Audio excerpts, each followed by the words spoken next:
마지막 십자가를 향해서 가시는, 죽으러 가시는 거죠. 그 직접적인 사건들을 살펴보고 있습니다.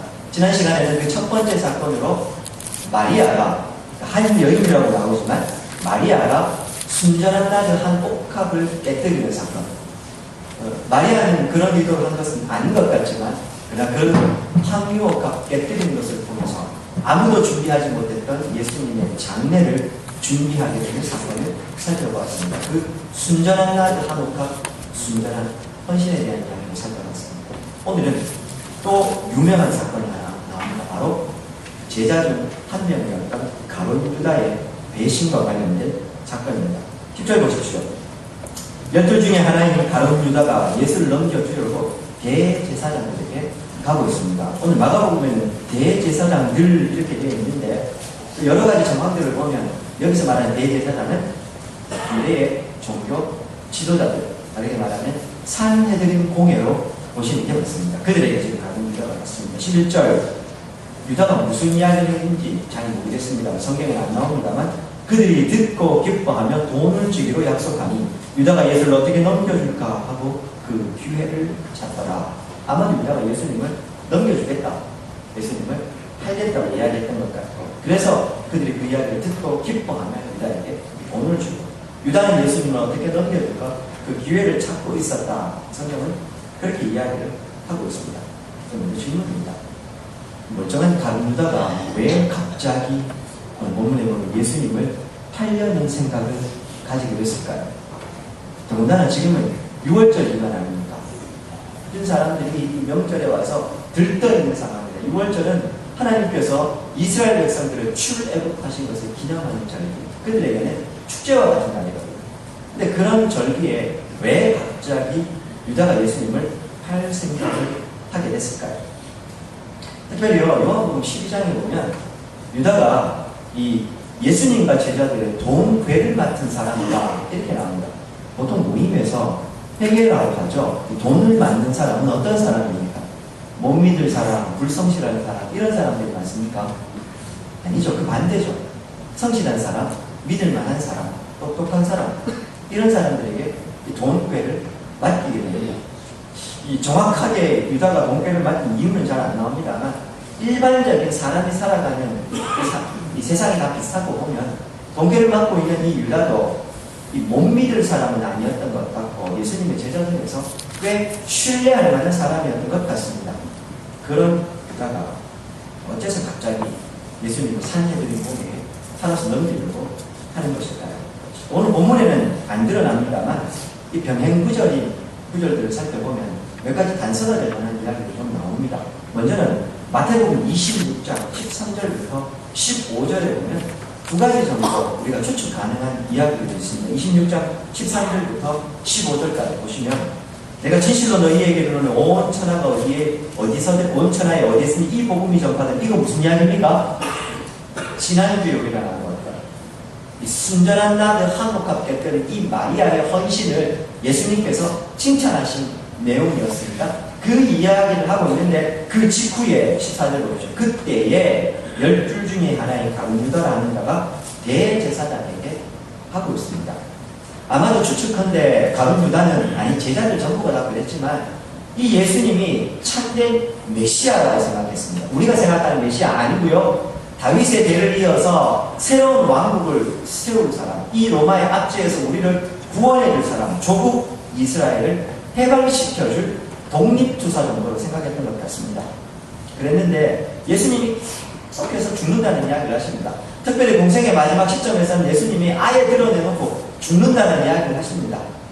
그리고 좀 전에 있었던 이 마리아의 헌신, 이 향유옥합을 깨뜨린 사건에서는 내 장례를 준비했다는 얘기까지 하시니까요, 유다의 마음에서는 확정됐던 것 같습니다. 이 사람은 죽을 사람이구나, 내가 기대했던 그 길을 갈 사람은 아니었겠구나, 실망했을 가능성이 하나 있습니다. 두 번째, 15절 보십시오. 내가 예수를 너희에게 넘겨주니 얼마나 주려느냐 하니 그들이 은 30을 달아주었다. 유다가 가서요, 돈 얼마 줄래? 예수님 파는데 얼마 줄래? 먼저 묻고 있는 장면이 마태복음에 나오고 있습니다.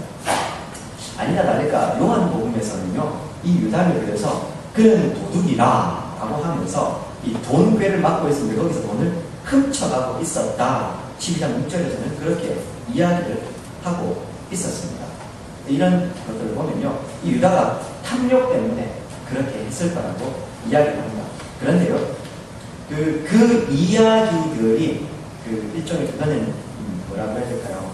비밀을 제공했었던 직접적인 원인이 됐었던 그 직접적인 원인은 요한복음 13장이나 누가복음 22장 등에 보시면 여기서는 유다가 예수님을 판 원인을 이렇게 이야기합니다. 먼저 요한복음 13장 2절 한번 보십시오.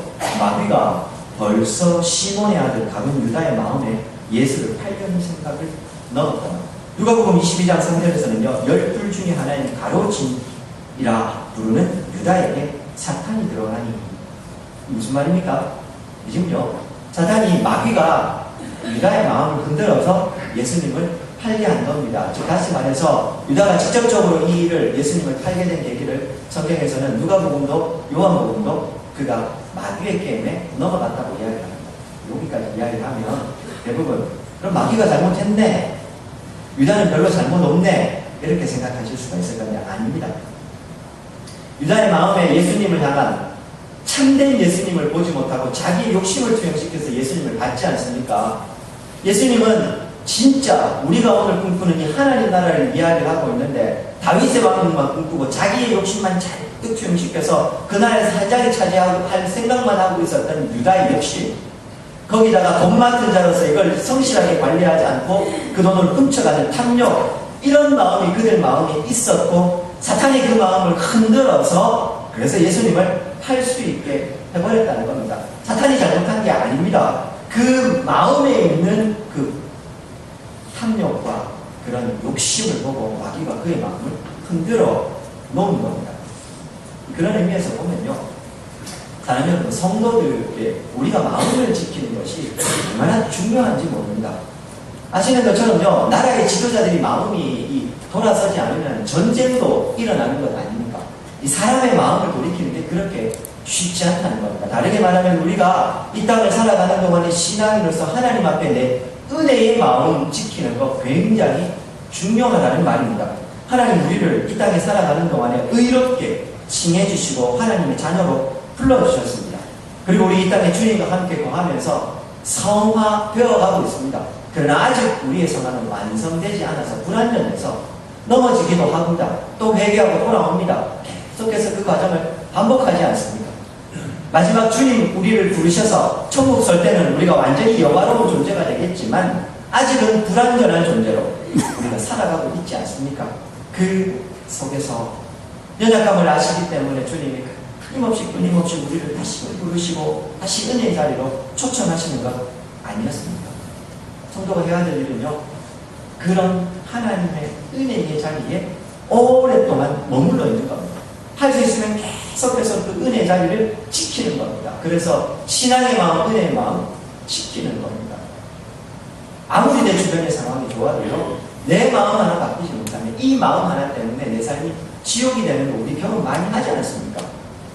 사랑하는 여러분, 우리의 마음이 오늘 본문의 이 가룟 유다처럼 사단에게 도적질 당하지 않도록 우리 늘 마음을 잘 지켜야 됩니다. 그런 의미에서요, 성도가 항상 은혜 안에 깨어 근신하는 것, 기도하는 것, 예배의 자리를 지키는 것, 또 그리고 성도들과 성도들이 함께 주 말씀 안에서 귀한 교제를 누리면서 서로가 서로에게 힘이 되는 것, 지켜주는 것 굉장히 중요합니다. 그렇지 않으면 유다처럼 우리도 넘어질 수 있음을 기억하셔야 되는 겁니다. 본문 계속해서 좀 보도록 하시겠습니다. 오늘 또 본문에요, 유다가 예수님을 파는 돈으로 얼마 줄래 했을 때 유대 종교 지도자들이 은 30세겔을 주겠다 이야기하는 장면이 나옵니다. 출애굽기 21장 23절에 보면 황소가 남자 노예를 죽였을 때 그 노예의 값으로 은 30세겔을 지불해야 된다고 이야기를 합니다.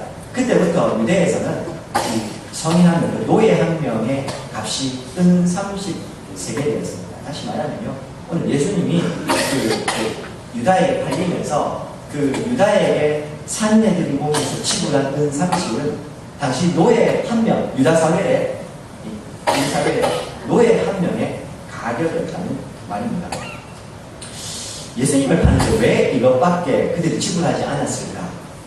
아마 이것보다 더 지불됐을 거다 뭐 이런 얘기도 있지만요. 산헤드림공의 입장에서는 더 많이 줄 이유가 없습니다. 그들은 마음만 먹으면 예수님 언제든지 잡을 수 있으니까요.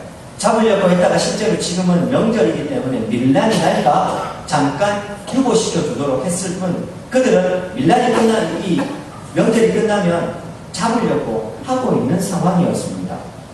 그러니 그들의 입장에서는 유다가 와서 반갑고 기쁘긴 하지만 더 챙길 필요가 없습니다. 은삼식이 줬다 안 줬다 별로 의미가 없습니다. 중요한 건 그게 아니라 정말입니다. 스가랴 11장 12절 메시아를 예언하는 구약 선지자의 구절을 보시면, 내가 그들에게 이르되 너희가 좋게 여기거든 내 품삯을 내게 주고 그렇지 아니하면 그만둬라. 그들이 곧 은 30개를 달아서 내 품삯을 삼은지라 라는 구절이 나옵니다. 스가랴의 이야기이기도 하지만 이것은 메시아의 구절, 즉 예수님께서 은 30에 팔릴 것을 이미 구약의 예언대로 있었다는 것입니다. 결과적으로 유다의 배신으로 예수님이 산헤드림공회에 팔리는 게 되지만, 그건 드러난 모습일 뿐 실제로는 예수님은 이미 구약의 하나님 말씀에 예언된 그 길을 걸어가고 있었던 것입니다. 그래서 지난 시간에도 원래 산헤드림공회에서는 명절이 끝난 다음에 예수님을 잡으려고 했는데 그들의 계획대로 되지 않고 예수님은 더 빨리 유다의 배신으로 붙잡히시게 되는 겁니다. 예수님께서요 십자가의 길을 걸어가고 계시는데 이건 유다의 배신 때문도 아니고 산헤드림공회원들이 예수님을 잡으려 한 것도 아닙니다.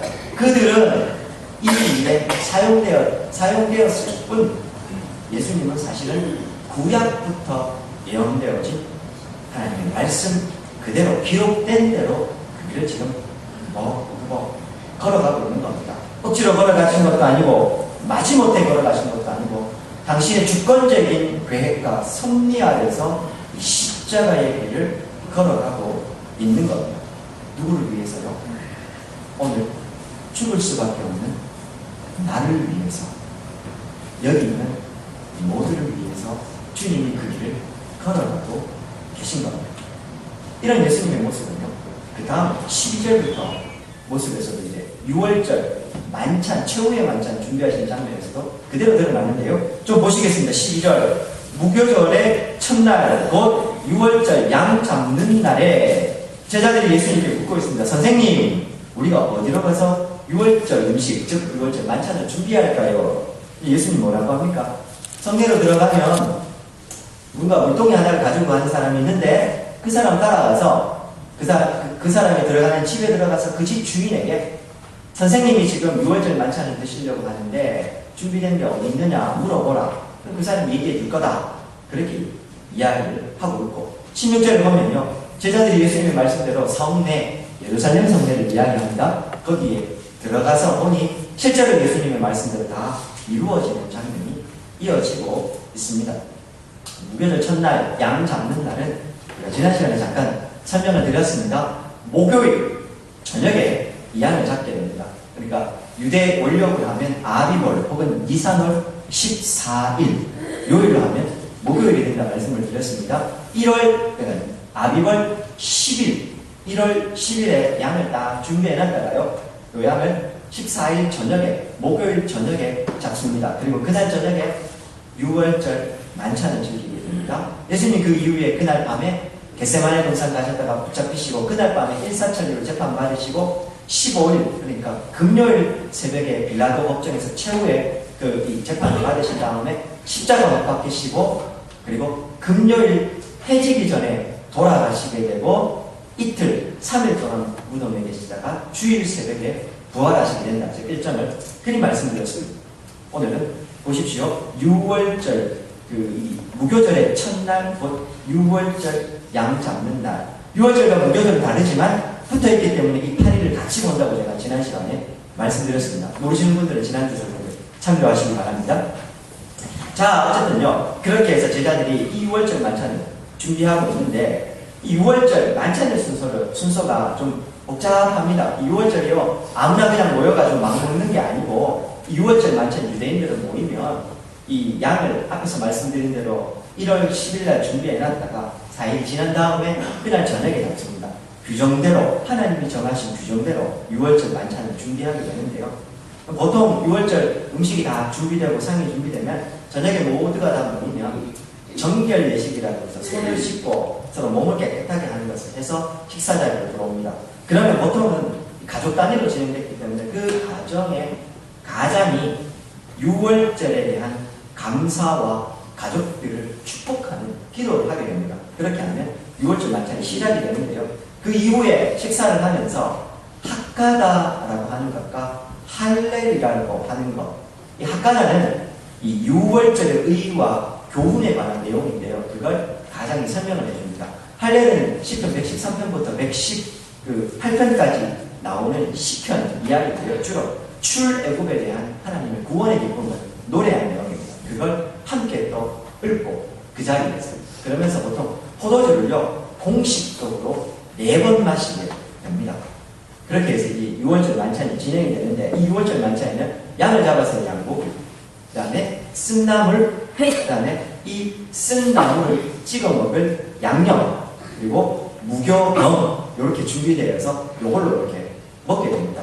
설명을 드리는 이유는요, 예수님께서 오늘 제자들과 함께 6월절 만찬도 그 순서에 따라서 하셨다는 겁니다. 단 그 전까지 유대인들이 6월절 양을 잡는 이유는 출애굽의 은혜를 이 하나님의 은혜를 감사하고 기념하기 위해서였습니다.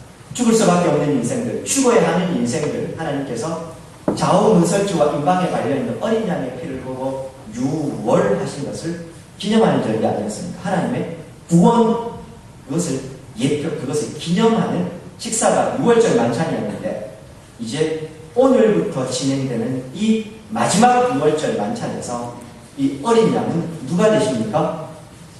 예수님 당신께서 이제 친히 어린 양이 되심으로 그 이전까지는 매번 어린 양을 잡아야 했지만 예수님 당신이 영단번에 영원한 한 번의 제사를 통해서 스스로 제물이 되셔서 모든 인류를 구원하시게 되는 그 시작을 이 6월절 만찬에서 하시게 되는 겁니다. 그 어린 양이 당신이 되셔서 6월절 만찬 하시게 되는 것입니다.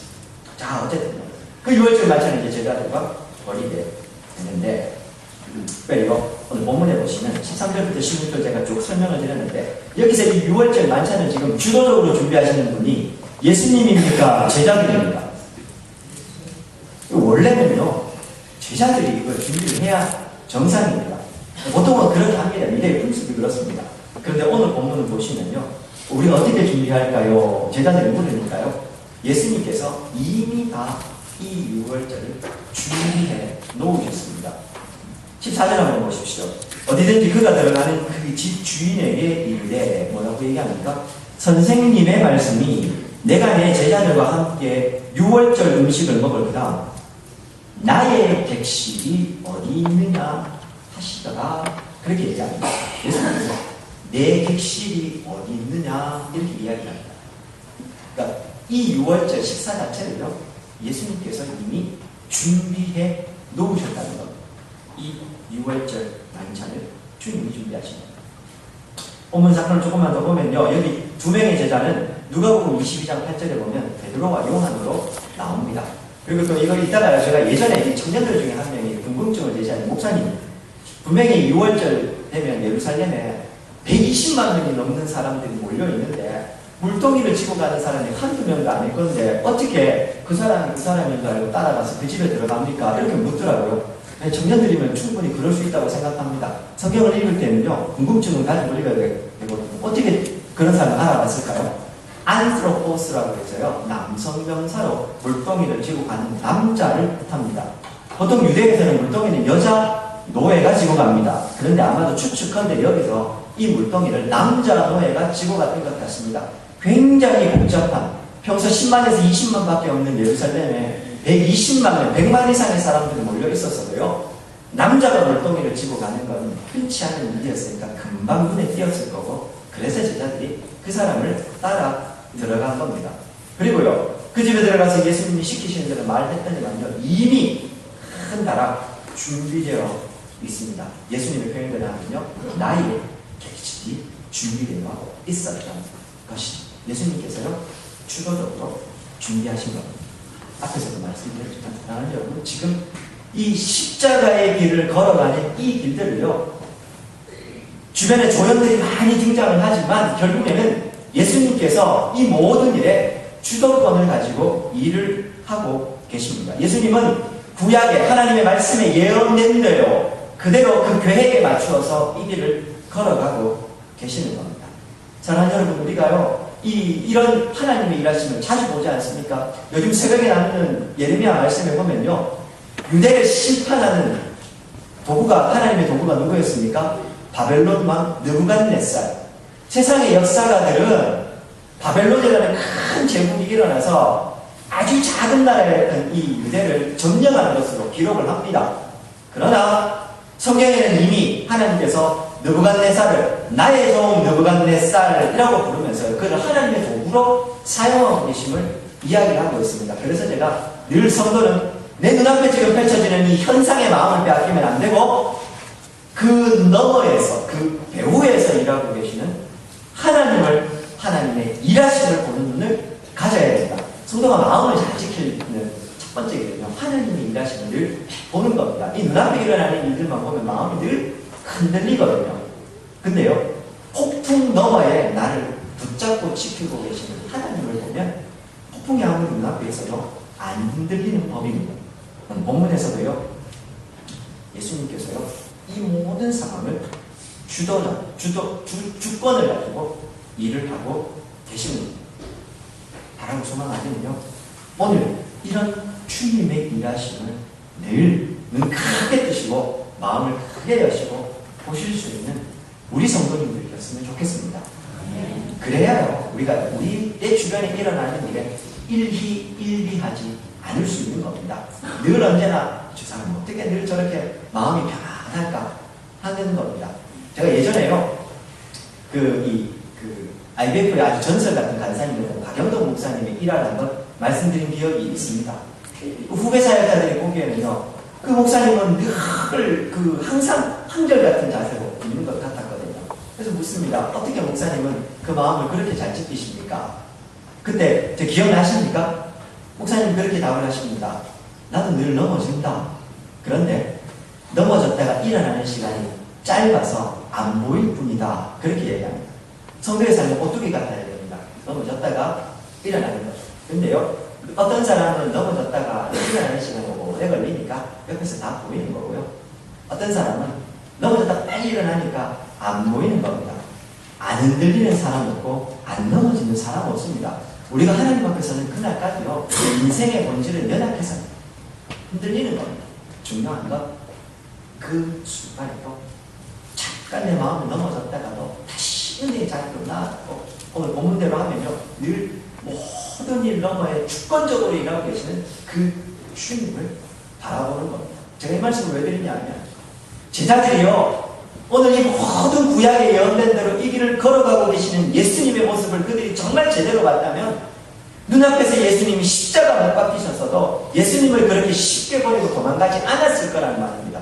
그런 주님을 보지 못하니 눈앞에 지금 주님이 돌아가시는 장면을 보니 제자들이 혼비백산해서 십자가 앞에서 다 도망가버리고 있지 않습니까? 이어지는 17절 보세요. 예수님께서 최후의 만찬에서 충격적인 선언을 하십니다. 17절, 저물매 그 12를 데리고 가서 거기 다 앉아있습니다. 지금 예수님이요, 베다니에 가셨다가 다시 성으로 들어오는 겁니다. 6월절 만찬은 원래 예루살렘 성 내에서 진행하게 되어 있었습니다. 여러 가지 이유들 때문에요. 돈 때문도 있고 여러 가지 이유 때문에 사람들이 예루살렘에 가까운 베다니, 벳바게 같은 곳에서 유숙은 하지만 6월절 만찬 항상 예루살렘에 들어와서 하는 게 그들의 풍습이었습니다.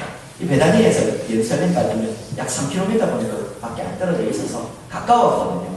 그러니 가룟 유다가 예수님과 이 베다니에 있다가 그 예루살렘 성전에 있는 이 산헤드린 공회원도 만나고 하고 하는 겁니다.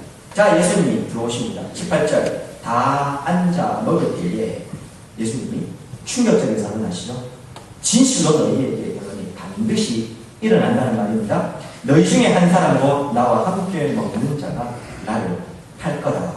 그러자 19절 제자들이 근심하며 하나씩 나는 아니지요 하고 말하기 시작하고 20절 예수님은요 12 중에 하나 곧 나와 함께 그릇에 손을 넣는 사람이다 이렇게 이야기합니다. 아니요 이 장면이 그려지십니까? 6월절 만찬은 축제의 시간이고요 하나님의 구원의 은혜를 찬양하는 시간인데 아까 할렐도 부르고 막 이래야 되는데요 축복하고 이래야 되는데 예수님이 너 중에 하나가 나를 팔 거야 이렇게 이야기를 합니다. 모든 사람들이 다 지금 예수님을 칭찬하고 있는 이 과정이 이게 뭔 얘기나 이렇게 생각을 한 겁니다. 제자들의 물음이 참 바보 같습니다. 나는 아니지요 이렇게 묻습니다. 예수님이 지금요 예루살렘에 오시면서 공생에 마무리하면서 우리 계속 살펴본대요. 나 곧 죽는다. 나는 그 계획된 그 길로 간다. 십자가의 죽으심에 대해서 계속 말씀하셨습니다. 근데 그 죽음이 이제 누군가의 배신으로 인해서 일어날 거라고 얘기합니다. 자, 그럼요. 상식적으로 그래도 예수님의 친척한 12명의 제자들이었다면 어떤 반응을 보여야 정상입니까? 나는 아니지요. 이게 정상적인 반응입니까? 참 바보 같은 제자들입니다. 스승이 지금 팔려서 죽는다고 이야기합니다. 그러면 제대로 정확하게 알고 있었다면 그 이야기를 그들이 잘 아는 제자들이었다면 그 뜻이 뭔지를 알았다면 이리 이야기를 하면 안 되죠. 이어지는 예수님께서요 누굽니까? 이렇게 이야기하니까요 뭐라고 얘기합니까? 20절 다시 보십시오. 12 중에 하나 곧 나와 함께 그릇에 손 넣는 자다. 이렇게 생각하시는 분 있습니까? 지금 예수님이 이제 빵 드시려고 그릇에 손 넣는데 같이 손 넣는 사람이었다. 그 말이 아니고요 너희 전부다 이 말입니다. 이 말은 아까 말씀드렸죠. 양고기, 쓴나물, 무교병 그리고 뭐요? 이거 찍어먹는 양념장 그릇이 있습니다. 거기에 다 찍어먹기 때문에요 누구나 다 그릇에 함께 손을 넣고 담그고 있었던 겁니다. 제자들 전부가 다 여기에 해당된다는 이야기를 하고 있습니다. 물론 이 병행 구절인 마태복음 26장 25절에 보면 예수를 파는 유다가 대답하여 이르시되 라비야 나는 아니지요. 대답하시되 네가 말했다 하면서 유다가 팔 거라고 예수님께서 말씀하신 장면이 나옵니다. 요한복음 13장 26절에 보면요 거기서 이렇게 이야기합니다. 예수께서 대답하시되 내가 떡 한 조각을 적셔다 주는 자가 그니라 하시고 곧 한 조각을 적셔서 가롯 시몬의 아들 유다에게 주시니 라고 얘기해서요 예수님께서 콕 집어가지고 유다가 그렇게 했다고 이야기하는 장면이 나옵니다.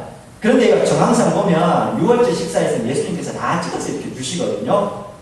그렇기 때문에 여러 가지 정황으로 보면 이게 유다를 예수님이 콕 찍어서 이렇게 네가 그렇잖아 라고 이야기했을 것이다 안 했을 것이다 뭐 여러 가지 감론일박이 있습니다. 중요한 것은 오늘 우리의 본문에서는 유다가 바로 그 일을 했다고 예수님께서 이 식사 자리에서 밝히지 밝히지 않으셨습니다. 이유가 뭘까요? 유다가 예수님을 배신했습니까? 산헤드린 공회에 예수님을 팔아넘기는 건 직접적인 일은 유다가였지만 그 이후에 예수님을 부인하고 예수님을 버리고 도망간 것 모든 제자들이었습니다. 시몬 베드로의 그 유명한 예수님을 저주하는 사건 잘 아실 겁니다. 오늘 마가가 우리에게 주는 교훈이 뭡니까? 사실은 우리 모두가 예수님을 팔고 배반할 수 있는 사람들이라는 겁니다. 있지 않습니까? 우리는 나는 주님을 배반하지 않는 자신이 있으십니까?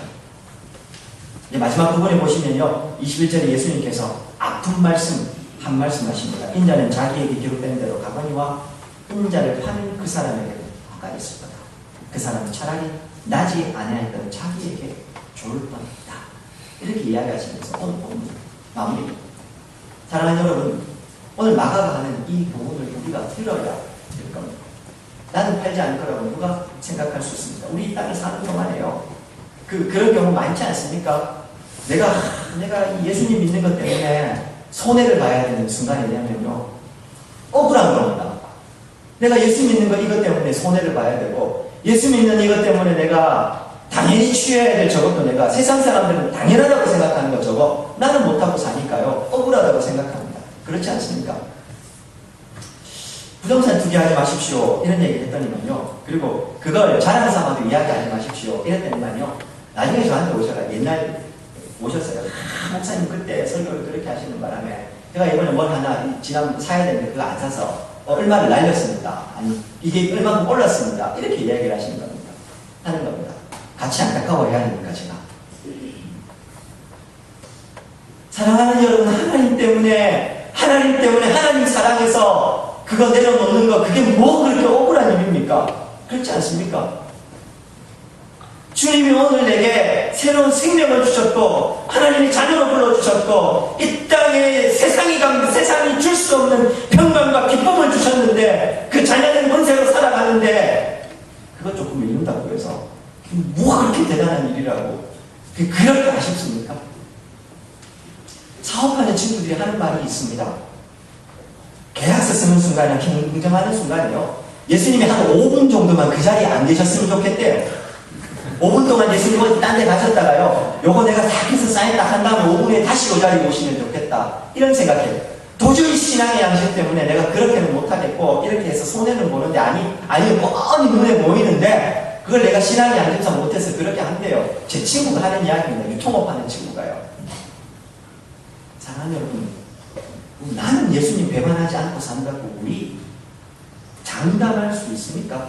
가룟 유다가 예수님 팔았다고 가룟 유다를 향해서 어이구 저 나쁜 놈 할 자신이 우리에게 있냐는 말입니다. 이 땅을 살아가는 동안에 우리도 얼마나 주님을 마음으로 배반하고 실제로 삶으로 주님을 부인하는지 모릅니다. 그렇지 않습니까? 마가는 결국 그 얘기하는 겁니다. 사실은 우리 모두가 주님을 다 한 그 죄인이라고 우리 모두가 다 주님을 배반한 사람들이라 그 이야기를 하고 있는 겁니다.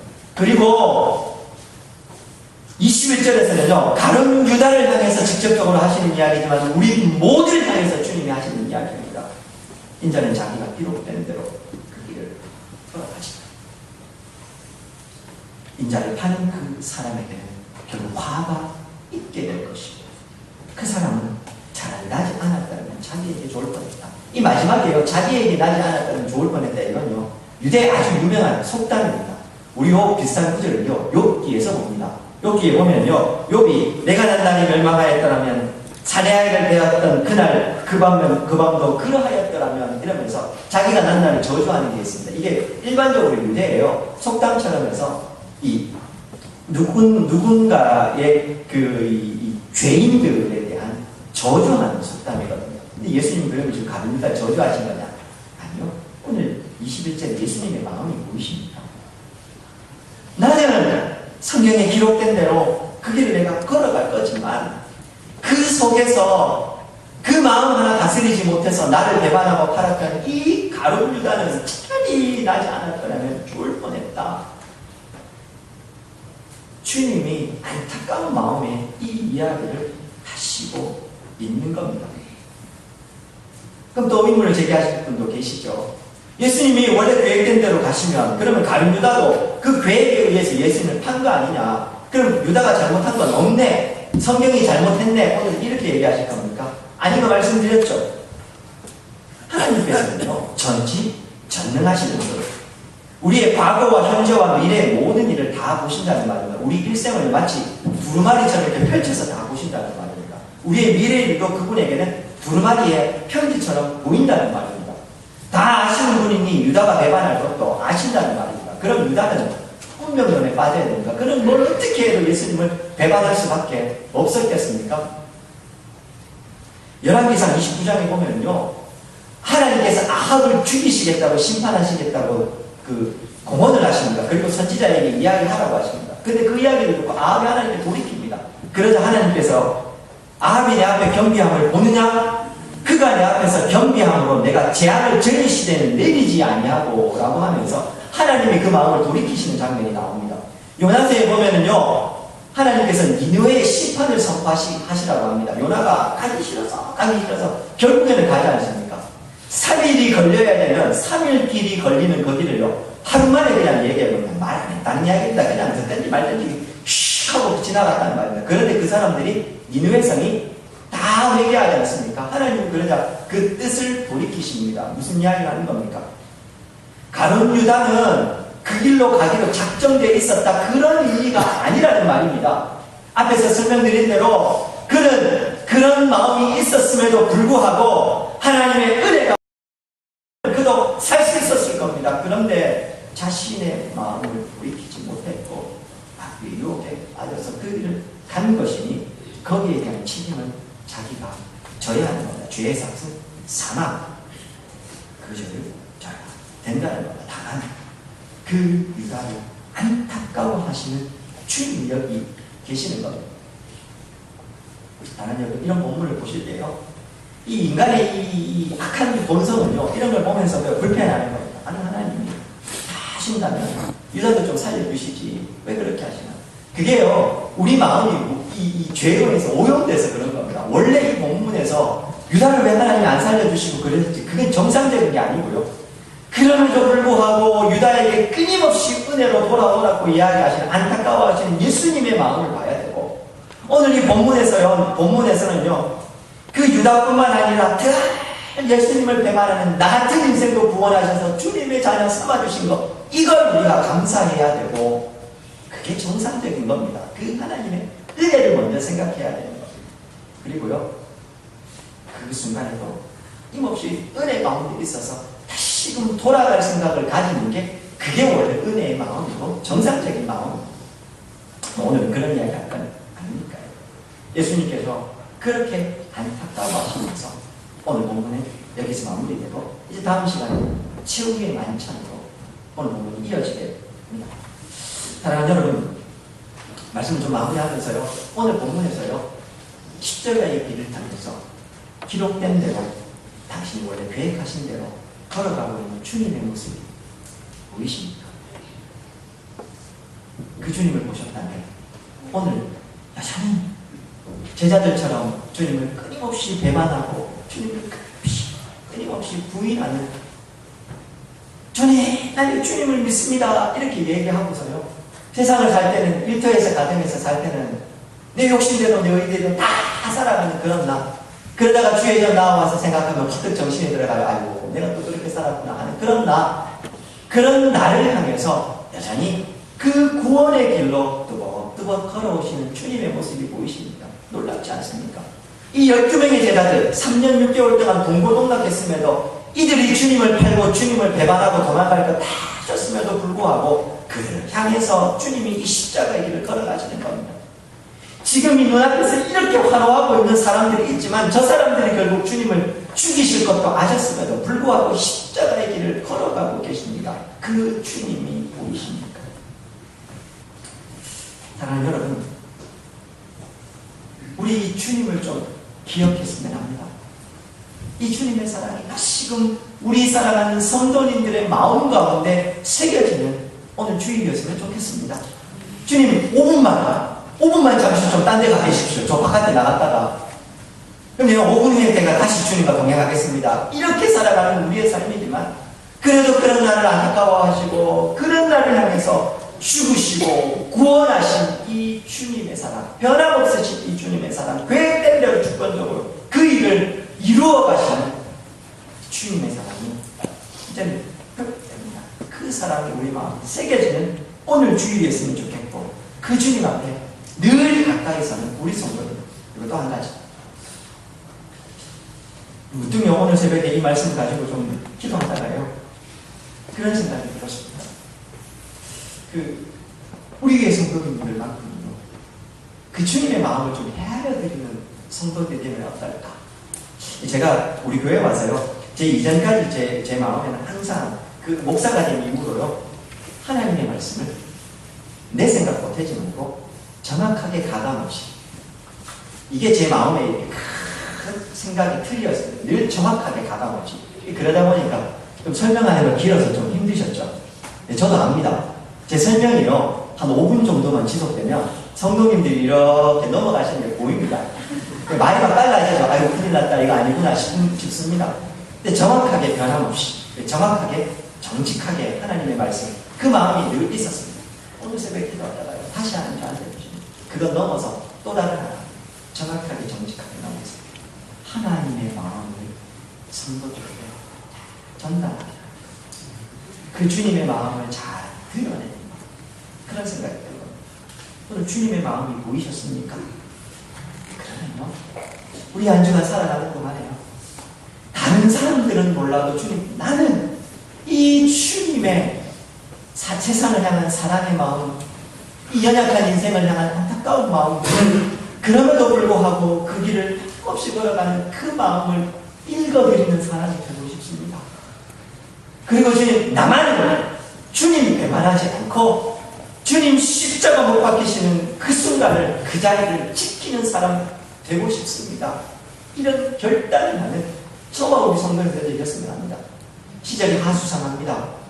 교회가 세상 속에서 너무 많이 욕을 먹습니다. 사랑하는 여러분, 저는 그 세상을 우리가 비난할 이유 없다 생각합니다. 우리가 제대로 못 믿었기 때문입니다. 우리가 주님을 제대로 못 따라갔기 때문에 그렇습니다. 우리가 세상 속에서 소금과 빛된 역할 제대로만 잘 감당했다면, 우리 구미 장로교회가 이 지역사회 가운데서 구원의 방주의 역할 감당하고 복음의 횃불을 제대로만 밝혀드렸다면 우리가 그런 대우 받겠습니까? 주님, 지금부터라도 주님의 그 마음을 내가 잘 알아서 나만은 주님의 그 마음을 잘 읽어드리는 사람, 그 마음을 잘 아는 사람, 그래서 그 믿음의 자리 지키는 사람, 그 신앙의 자리 끝까지 지키는 사람, 성도의 그 신앙의 선한 양식 끝까지 지키는 사람으로, 성도로 살아가겠습니다. 도와주십시오. 오늘 그런 결단을 하시는 저와 우리 성도님들 되시기를 주의 이름으로 축원드립니다.